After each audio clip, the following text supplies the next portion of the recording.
Never in American history has it been so easy to be homeless. And unfortunately, it's even easier to make it happen if you live in Los Angeles.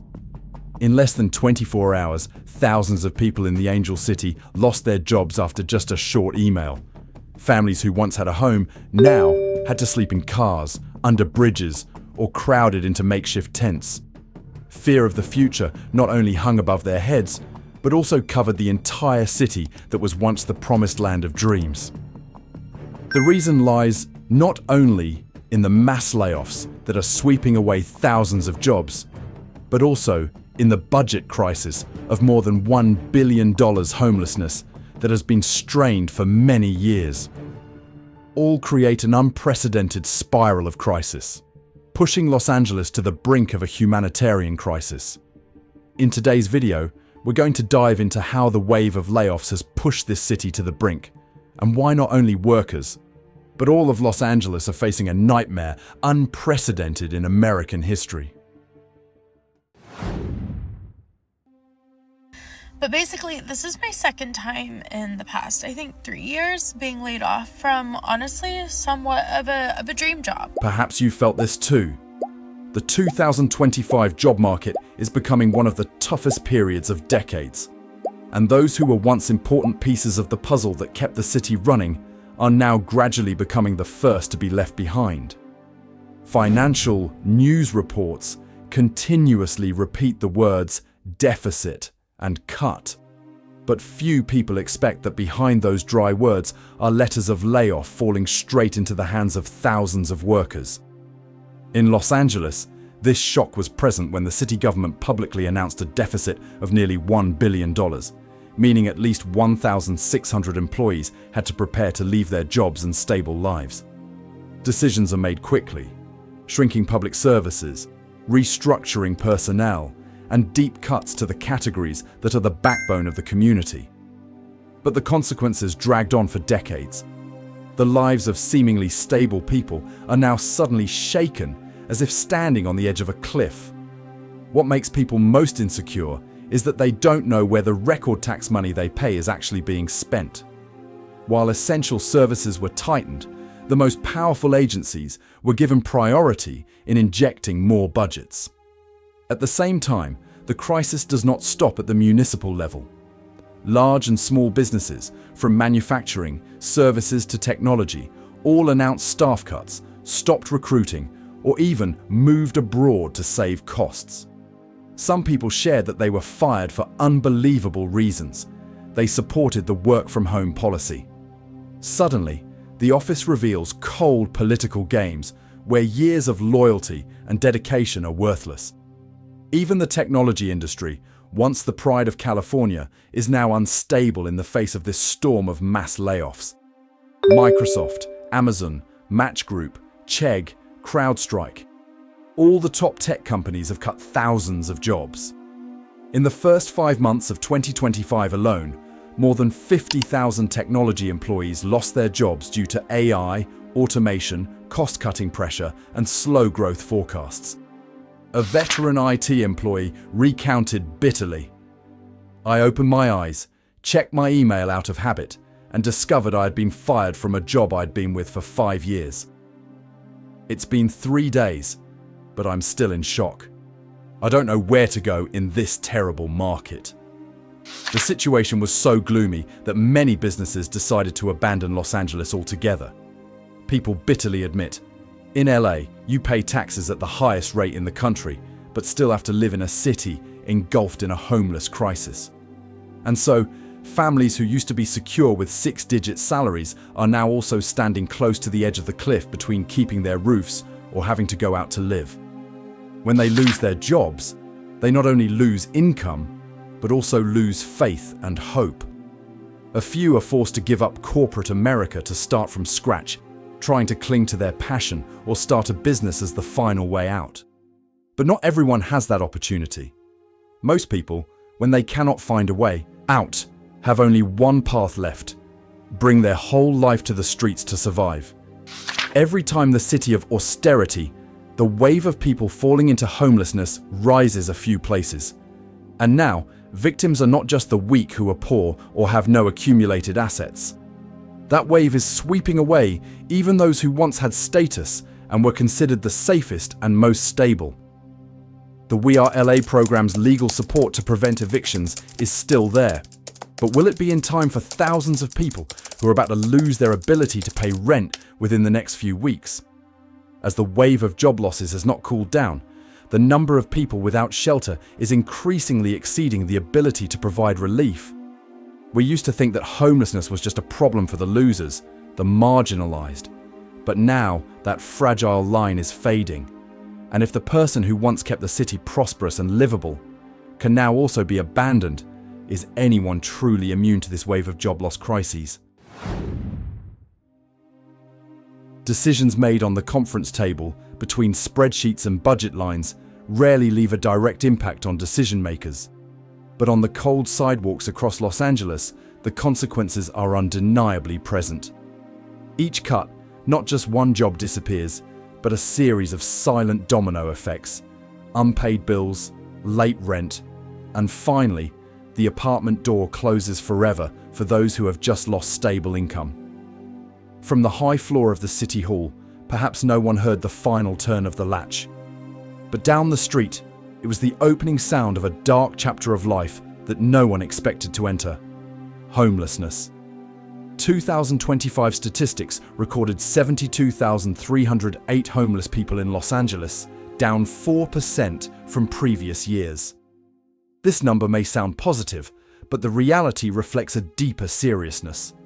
Homelessness is no longer just a story of the poor, but creeps into every piece of life that once had stable jobs, attractive salary, and solid roof. A 64-year-old senior accountant who recently lost his job after nearly 25 years of dedication is temporarily staying in a pickup truck parked behind an abandoned shopping center in Valley. He once signed a contract to support civil works and now has to apply for emergency benefits. "I never imagined falling into this situation," he said. "Everything came so fast. I didn't have time to prepare anything." The already overloaded shelter system is now even more exhausted. Just weeks after the first layoffs, the number of people seeking temporary shelter skyrocketed. First time, people have to find temporary places on the street, their faces still carrying confusion and a feeling of helplessness. That reality has proven that the homeless crisis is no longer a problem for an individual group, but has crept into middle-class families who were once the backbone that contributed to keeping the city running smoothly. It's paradoxical that between Los Angeles, the city of Hollywood, and busy shopping malls, there are still street corners where people have to huddle under bridges or find a deserted alley to recline. They tried their best, but the system seemed to leave no room for the impoverished. Los Angeles has no shortage of lights, but it seems that light has never reached the hidden corners that more and more people are being herded into. If Los Angeles continues to slide deep into a spiral of mass layoffs, lack of accommodation, and stagnant support policies, could one day you, myself, lose your home just because of a line of cuts? Unannounced budget. As we witness the fragility of a home and the helplessness of people who just lost their jobs in Los Angeles, the story of homelessness doesn't stop there. The heartbreaking reality is that policies and decisions from high-level agencies sometimes not only fail to provide support, but also create new crisis spirals. Those who were already precarious between having a home and having to go out now face another challenge: criminalized by poverty. In the summer of 2025, an executive order called Ending Crime and Disorder on America's Streets was issued, setting new guidelines for cities. Essentially, it calls for strict enforcement against sleeping outdoors, setting up temporary tents on public lands, wandering or occupying public places. At first glance, this seems to be an effort to protect order and security. But in reality, this policy creates a paradox. Instead of alleviating the crisis, it shifts the crisis from one place to another, making life more difficult than ever for the poor. The support program once gave homeless people a chance to step up from scratch. Housing First model, combined with harm reduction policies, is now being cut or removed from the federal budget. Programs that once provided temporary shelter, medical assistance, or psychological counseling are no longer a priority. Instead, cities are encouraged to place homeless people, especially those with mental problems, in mandatory treatment facilities or hospitals. The problem is not always easy to see. From the perspective of the authorities, this is an orderly solution. From the perspective of the citizens, it is a plunge into a spiral of helplessness. When the social support platform is eliminated, homelessness does not disappear. It just moves, weaving into alleys, sidewalks, and street corners where light has never reached. A person who once had a stable job, who has now lost his home, has to find a temporary sleeping place, witnessing the system they once trusted suddenly become demanding and unfamiliar. This situation poses a painful paradox. A rich and strong city, with bright lights and a luxurious commercial area, has street corners where people have to huddle to spend the night. The light never seems to reach those places, and the people here, from former workers, office workers, to retired elderly, are still suffering the consequences. The solution lies not only in handling violations or sanctions. Many non-profits and major brands in the health insurance and community support sectors have begun to coordinate the provision of temporary accommodation, medical assistance, and guidance on finding new jobs. This synergy, however limited, offers a glimmer of hope to those who are standing on the fine line between roof and street. When the system is pressured and sanctions substitute for support, can we still retain the image of a society where everyone has a chance to stand, or can everyone be left behind? Behind just because of an unexpected event? If the picture of policy decisions pushes the homeless into a new spiral, the picture of reality on the streets of Los Angeles is even more worrying. Every street corner, every alley and old overpasses have now become a temporary shelter for people who once had their own jobs, families, and dreams. From downtown to the suburbs, the once sturdy roof suddenly became distant. People now only have canvas, temporary tents, and old cars as reclining places. Recent statistics from aggregated sources show that tens of thousands of homeless people are scattered across the city, increasing with each round of layoffs, tightening budgets, and reducing social support. Many of these people are office workers, engineers, service workers, used to contribute taxes, maintain the rhythm of city life. They never thought that one day they would have to sleep on the sidewalk, facing cold streetlights and car horns roaring all night. The shelter system, which was already overloaded, is now even more exhausted as the number of new people increases day by day. People who had to go to temporary shelters for the first time had surprised faces and had not yet had time to accept reality. The sound of door locks, the sound of footsteps on the sidewalks, and the smell of mold from temporary tents became symbols of a city rich and strong, but full of paradox. Light and luxury were present right next to the people left behind. A city was once a symbol of the American dream and the Hollywood light. Can regain the rhythm of life we all imagined. When people who once kept the pace of life and ran the city now have to find their way through the day. The homeless story is no longer about someone else, but a stern reminder. Anyone can become a victim of an unannounced event. Amid numbers, images, and despair, can communities, governments, and businesses find effective ways to coordinate to retain trust and ensure everyone has a chance to live a stable life? After the scenes of homelessness scattered on LA streets, the real picture of the support system gradually collapsing truly emerges.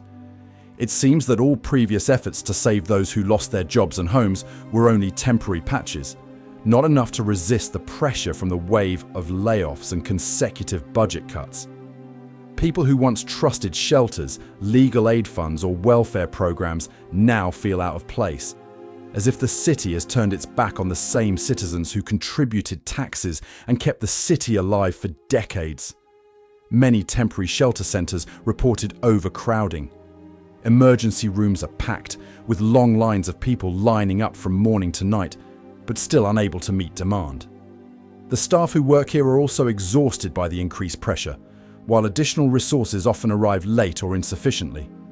Large non-profits and some socially responsible businesses have stepped in, providing food, clothing, and temporary shelter. But it's just an immediate solution. It can't get to the root of the problem. The collapse of the support system also manifests itself in legal and health services. Programs that help prevent evictions or provide temporary assistance to homeless seniors and families have been limited or suspended, leaving many people in a position to choose between losing their homes or accepting the conditions' dangerous life. As a result, people who were once confident about their location, finances, and social networks now struggle alone. Meanwhile, the city continues to claim positive numbers on alleviating the homeless crisis. But for those experiencing them firsthand, those numbers are just a fog that covers the reality cruel. A community rich and strong on the surface, but there is a lack of room for the weak to survive every day. In the midst of that picture, a number of major brands in the healthcare and community support sectors have begun to provide immediate support services.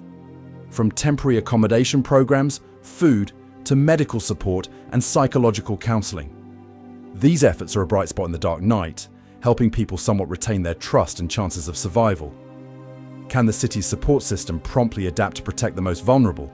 Or will LA continue to be a city where many people fall into oblivion simply because of budget cuts and policy decisions have not been carefully considered? When those who used to keep the pace of city life lost their jobs and roofs, the consequences did not end with themselves. Every step on the sidewalk, every street full of tents, creates vibrations, deeply impacting residents, businesses, and even fragile social systems. Small shops in downtown or the bustling Hollywood area now witness a decline in customer numbers. Familiar cafes suddenly become quiet. The business owner said that the number of old guests, office workers, middle-class families fell into difficulties or left the city to find new opportunities. As a result, cash flow in the community slowed, putting additional stress on services, operations, and residential morale. The education system is also starting to feel the impact. Children from families who have both lost their jobs and homes face instability in their homes, constant school changes, and psychological pressure. Teachers share that many students cannot concentrate, while parents struggle with daily survival choices. An inherently close-knit community has now become dispersed and full of insecurity. Local health and healthcare systems are also under double pressure. People who have lost their homes or are living on a temporary basis do not have access to basic care. Psychological counseling clinics and services face a rapid increase in patients, while staff and budgets are limited. Plus, employees who have contributed to the community, from healthcare workers to teachers to engineers, are now in need of support, creating a difficult loop without seeing a way out. These effects are pervasive not only in economics, but also in trust and community spirit. As people witness neighbors, friends, and colleagues falling into difficulties without timely relief, skepticism about the system, feelings of helplessness, and resentment grow. The city is rich and strong on the outside, but lacks coordination mechanisms sensitive enough to protect the entire population. In the midst of that picture, major brands such as Walmart, Target, and Kaiser Permanente have begun implementing support actions. Walmart and Target provide food packages and emergency supplies, and sponsor temporary shelters for those who lost their homes. Kaiser Permanente opens mobile clinics, provides basic health checkups, and psychological counseling and medical care for the homeless. These efforts serve as important safety nets, helping people retain some confidence and opportunities for survival. As this knock-on effect continues to spread, can communities heal themselves? Or will we continue to see every piece of life left behind, even if they were once citizens who actively contributed to the city? Looking back over the past months, it's easy to see a string of domino effects sweeping through Los Angeles. Mass layoffs, job losses, lost homes, and now warnings of gloomy prospects if the city doesn't find a sync solution. As the number of people falling homeless increases day by day. Once bustling street corners now become unusually quiet, reflecting widespread anxiety in the community. The latest data from social surveys shows that it is not just the poor who are affected. Even middle-class people, office workers, engineers, teachers are at risk of having their names removed from the list of people with stable homes. They see colleagues, neighbors, even longtime friends having to turn to temporary vehicles, tents, or shelters, and wonder, can that happen to yourself? The chain consequence does not stop at each individual. Small businesses are feeling cash flow slowing, orders falling, while operating costs increase. The health system is overloaded and schools are more stressed than ever. Even the police and social workers have fallen into a spiral of overcrowding, with insufficient resources left to help people. The city, with all its efforts, still feels like it is fighting a fire in a relentless storm, while the precautions are not profound enough to stop this vicious cycle. In this context, if relief measures are stagnant or not strong enough, the prospect of Los Angeles sinking deeper into a spiral of chaos is completely feasible. The current numbers, although not completely reflective of the whole, also show that social stability can collapse quickly, leading to community insecurity, stress in education, and unprecedented pressure on the health system. Fortunately, several major brands have begun to act as safety nets. Walmart and Target provide emergency food and necessities to struggling families. Kaiser Permanente deploys mobile dispensaries, psychological counseling, and basic healthcare. Bank of America supports financial programs, giving residents access to small loans or deferred services to maintain temporary shelter. These efforts, although not yet fully resolved, are a rare light in a gloomy scenario. As the crisis continues to spread and systems are not responsive enough, can communities stand firm? Or will we continue to see those who were once the backbone of the city left behind? And if today is them, tomorrow, who will be next? Los Angeles was once a symbol of opportunity, where every dream seemed possible. Now, bright streets, skyscrapers, stand next to dark corners, where thousands of people are struggling every day to find a place to sleep, a meal, or a small ray of hope. Homeless crisis is no longer someone else's story. It is a warning, a mirror of the fragility of life that anyone, from office workers to engineers, can fall into. If today were them, who would tomorrow be? As the employment crisis and housing shortage continue to spread, what will you do to protect yourself and those around you? If you have ever witnessed or experienced a similar situation, please share your story or feelings in the comments section. Your sharing not only deepens the community's understanding, but can also create empathy, connection, and actions that support each other during these difficult times. Don't forget to click like, share to let more people know, and subscribe to the channel so you don't miss the upcoming analysis. Your opinion is what nourishes this discussion. Please leave a comment below. The content in this video was created for the purpose of sharing information and provoking reflection on social issues. We do not declare this to be an absolute truth, nor do we represent any organization or government agency. Some of the data in question are general, insufficiently verified, and serve only to illustrate the big picture. Every analytical opinion in the video comes from an independent perspective, with the only desire to create connection, empathy, and dialogue in the community.